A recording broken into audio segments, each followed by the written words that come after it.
இயேசுவின் நாமத்தினாலே உங்களை வாழ்த்துகிறேன், வரவேற்கிறேன், நன்றி செலுத்துகிறேன். ஒவ்வொரு நாளும் அந்த வீடியோ மூலிமா உங்களை காண்பதில் மிகுந்த மகிழ்ச்சி, மிகுந்த சந்தோஷம்.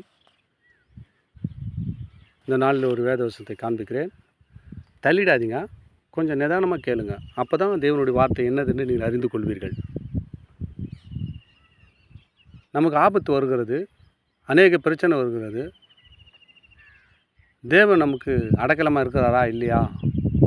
நம்ம கூப்பிடும்போது யாரையும் கூப்பிட்டு ஆபத்து வரும்போது எல்லாருக்கிட்டையும் நம்ம கூப்பிட்டுருப்போம். யாரும் ஆபத்தில் நமக்கு நிற்காத அடுக்கு எத்தனையோ வேதனை துன்பப்படுத்திருப்பாங்க. வரும்போது கை சட்டி சிரிக்கலாம் எத்தனையோ பேர் இருப்பாங்க. ஆனால் இங்கே தேவ மனுஷன் ஒருத்தர் ஆண்டவர்கிட்ட ஒரு முறையீட்டு ஜெபமாக பண்ணுறாரு. அந்த வார்த்தை கொஞ்சம் கூர்ந்து கவனிங்க. நம்ம வாழ்க்கையில் நம்ம சிறப்படணும்னு சொன்னால் இந்த வசனத்தை கூர்ந்து கவனிங்க. சங்கீதம் 20ஆம் சங்கீதம் 1ஆம் வசனம் சொல்லுகிறது, ஆபத்து காலத்திலே கர்த்தர் உமது ஜெபத்தை கேட்பாராக. யாக்கோப்பின் தேவன் நாம் உயர்ந்த அடைக்கலமாவதாக. யாருடைய நாமம்? அவருடைய நாமம். அதை சொல்கிறார். ஆபத்து நாளில் கர்த்தர் உமது ஜெபத்தை கேட்பாராக. யாக்கோப்பின் தேவனுடைய நாமம் உமக்கு உயர்ந்த அடைக்கலமாவதாக. பாருங்கள், யாக்கோப்பின் தேவன் உயர்ந்த அடைக்கலம். ஜெபத்தை கேட்கணும். ஜெபம் நம்ம வாழ்க்கையில் இருக்கணும். ஜெபம் இல்லாத வீடு கூரை இல்லாத வீட்டுக்கு சமமாக.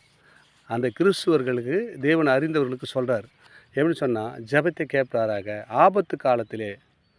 ஆபத்து நாளிலே கர்த்தர் உமது ஜெபத்தை கேட்பாராக. அப்போனா நம்ம எப்படி இருக்கணுங்க? தாவீது ஒரு மனுஷன் இருந்தாருங்க. அவர் எப்போதும் தேவனுடைய துதி அவர் வாயில் இருக்குமா. கேட்ட ஜெபம்னு முட்டி போட்ட உடனே அவர் ஆபத்தில் நின்று வரோம். இயேசு எவ்வளோ அற்புதமான வார்த்தை பற்றியா. அவருடைய துதி எப்போது என் வாயில் இருக்குன்னு சொல்லிட்டு அவர் சொல்கிறார், விண்ணப்பத்தை வைக்கிறார். இப்போ இங்கே ஒரு விண்ணப்பிறன்னா, ஆபத்து நாளிலே கர்த்தர் உமது ஜெபத்தை கேட்பாராக.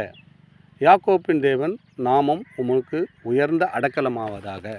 உயர்ந்த அடைக்கலம் வேணும்னு சொன்னால் நம்ம இயேசு தாங்க கூப்பிடணும். ஆபத்து வரும்போது நாங்கள் எங்கேயோ ஆபத்து வரும்போது ஓடிலாம். ஆனால் அங்கெல்லாம் போனால் அடைக்கலம் கிடைக்காது, ஆபத்து தான் வரும். ஆனால் இயேசுக்கிட்ட வந்தால் தான் நமக்கு அடைக்கலம், சமாதானம், ஒரு சந்தோஷம் எல்லாமே கிடைக்குங்க. நம்ம வாழ்க்கை மாறணும்னு சொன்னால் இயேசுவை நோக்கி கூப்பிடுங்க. ஜெபத்தினாலும் ஆபத்து நாளிலே கர்த்தரை நோக்கி தாவீது கூப்பிட்டாரு. அவர் ஆபத்து எல்லாத்துலேருந்து இக்கட்டிலிருந்து விலக்கி பாதுகாத்து அவர் ஆசீர்வதித்து போல உங்களையும் உங்கள் குடும்பத்தையும் ஆசீர்வதிக்க அவர் வல்லவராக இருக்கிறார். தொடர்ந்து வீடியோ பாருங்கள், சப்ஸ்கிரைப் பண்ணி பாருங்கள். நான் போடுற வீடியோ எல்லாம் வரும். சப்ஸ்கிரைப் பண்ணதான் மட்டும் போதாது, லைக் பண்ணுங்கள். உங்களுக்கு பிரயோஜனமாக அநேகருக்கு ஷேர் பண்ணி விடுங்க, அவங்களுக்கு அது பிரயோஜனமாக இருக்கும். ஆமென். God plus.